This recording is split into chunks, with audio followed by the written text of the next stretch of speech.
I want to talk more about the war in Afghanistan. It's been kind of scaring me because it seems like we are having daily occurrence of a Canadian soldier dying and coming in a body bag. And it reminds me a lot like the war in Iraq back in the day when you almost every day you hear an American soldier dying in Iraq. It seems like Canada is imitating America, shadow. It's like, if they had a war, if they had a war where, they have to be dying all over Middle East, we have to have our own war where we have to die all over, just to prove how heroic, how much differences we are making in the international world. Because dropping dead and killing people is the best way to make an impact on the international scene, right? Um, One of the things that's scary is that in Ontario, there's a highway named the Highway of Hero, acknowledging that, when the soldiers come back in Canada, they go through this highway where, there will be people gathering to kind of pay their respect to the soldiers. And, and increasingly, there are a lot of people having stickers like support our troops. And I'm sure I've talked about this and I have given it a lot of thought over the years.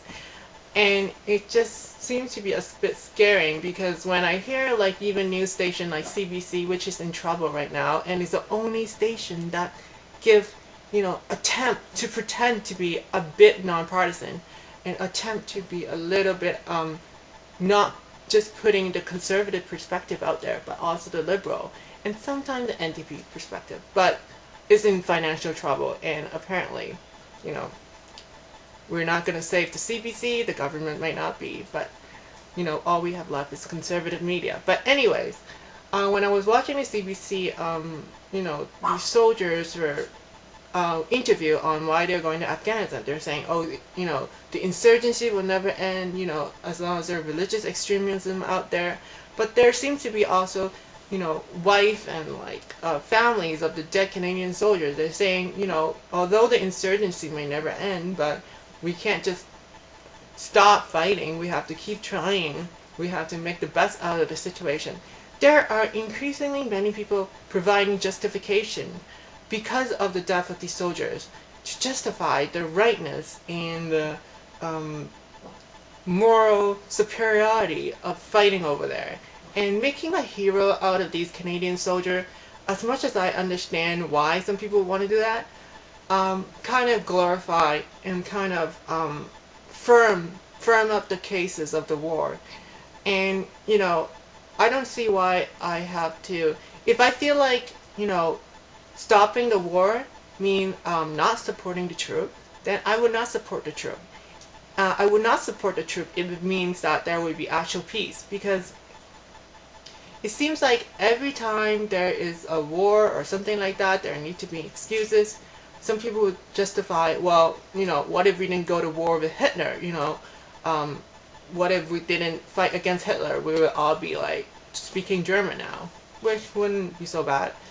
But the German language is kind of not so good sounding. No offense, but well, I mean, there will always be bad people like Hitler or Stalin or Osama bin Laden out there, but they're only so powerful only because they have found a gap in the population, a reason for these people to be angry at the Western world. I think making sure that there will be more global equality and making sure that wealth is spread more evenly around the globe will be very important, because Latin America, the people of the poor, have just, in El Salvador, they have elected a leftist government. And Latin America is full of leftist government fighting for social justice, for more equality. So it's a political solution, that a requirement that we must pay more attention to spread the wealth among the world's citizens, or we're going to have more conflict in the future.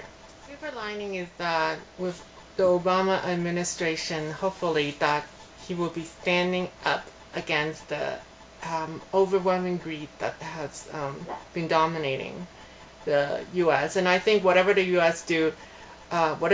does, the Canada will kind of follow through, because when there's a conservative element in the Bush administration, we finally kind of got influence in Canada by electing Stephen Harper, or the Conservative Party, I mean. And I think with Obama, there will be a more liberal, kind of moderate feeling that will be influencing, blowing back to Canada.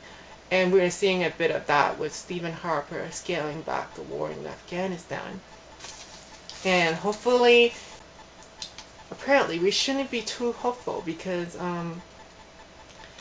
while Obama has been giving a lot of bailout to banks, he's not trying to control them.